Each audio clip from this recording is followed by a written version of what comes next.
Hello everyone, welcome to day 9. வணக்கம் day 9. இப்போ grammar for work place நம்ம முடிச்சாச்சு. அடுத்தது vocabulary பார்க்க போறோம். vocabularyன்றது நீங்க vocabularyல நீங்க பெட்டரா வரணும் அப்படின்னா நீங்க நிறைய புக்ஸ் படிங்க, நிறைய சினிமா பாருங்க. ஆனா படிச்ச ஷார்ட் ஸ்டோரி அல்லது படிச்ச புக் அதையே திருப்பி திருப்பி படிங்க. இல்ல ஏற்கனவே பார்த்த மூவியை திரும்ப திரும்ப பாருங்க. அந்த மாதிரி உங்களுக்கு நிறைய ரெப்படிஷன் இருந்தாதான் அந்த ப்ராக்டிஸ் உங்களுக்கு வரும். நீங்க 4-5 புக்கு படிக்க வேணாம், 4-5 ஸ்டோரி படிக்க வேணாம். ஒரே கதையை திருப்பி திருப்பி படிங்க. அப்போ வந்து அதுல இருக்க வேர்ட்ஸ், அந்த சென்டென்ஸ் ஃபார்மேஷன் அதெல்லாம் உங்களுக்கு நல்லா பதிய ஆரம்பிக்கும். இன்னைக்கு நம்ம எதுக்கான vocabulary பார்க்க போறோம்னா, பணிவா ஒருத்தங்க கிட்ட ஏதாவது கேட்கணும்னா எப்படி கேட்கறது.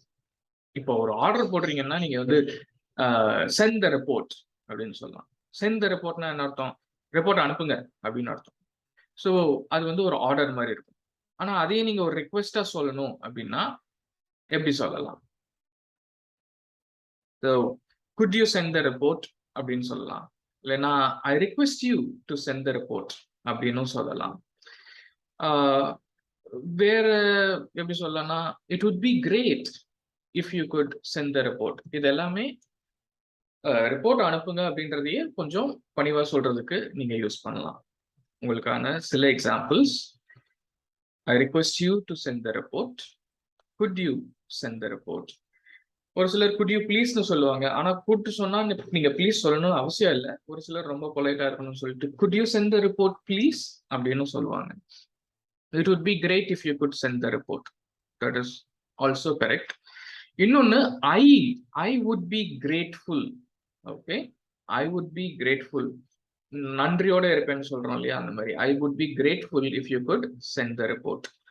ஸோ உங்களுக்கு உங்களோட ஜூனியர்ஸ் அல்லது உங்களுக்கு ரிப்போர்ட் பண்றவங்க கிட்ட அவங்களுக்கு நீங்க ஏதாவது மெயில் அனுப்பணும்னா நீங்க ஐ would appreciate if you good அப்படின்னு எழுதலாம். இது உங்க சீனியர்ஸ்க்கோ இல்ல கிளைண்ட்டுக்கோ எழுதக்கூடாது. பட் உங்களோட ஜூனியர்ஸ்க்கு எழுதுறீங்கன்னா I would appreciate if you could send the report. அல்லது நீங்க அது எப்படி வேணாலும் அந்த சென்டென்ஸ் கம்ப்ளீட் பண்ணலாம். I would appreciate if you could work on this assignment. இல்லைன்னா I would appreciate if you could send the email. இப்படியெல்லாம் you can make sentences. Okay, so இந்த வார்த்தைகளை வச்சுதான் நீங்க வந்து ஒரு ரிக்வெஸ்ட்டை, ஏதோ ஒரு விஷயம் நீங்க கேட்கணும்னா அது ஒரு ரிக்வெஸ்டா கேட்கறதுக்கு நீங்க இதெல்லாம் தான் யூஸ் பண்ணலாம். ஐ request you to, good you.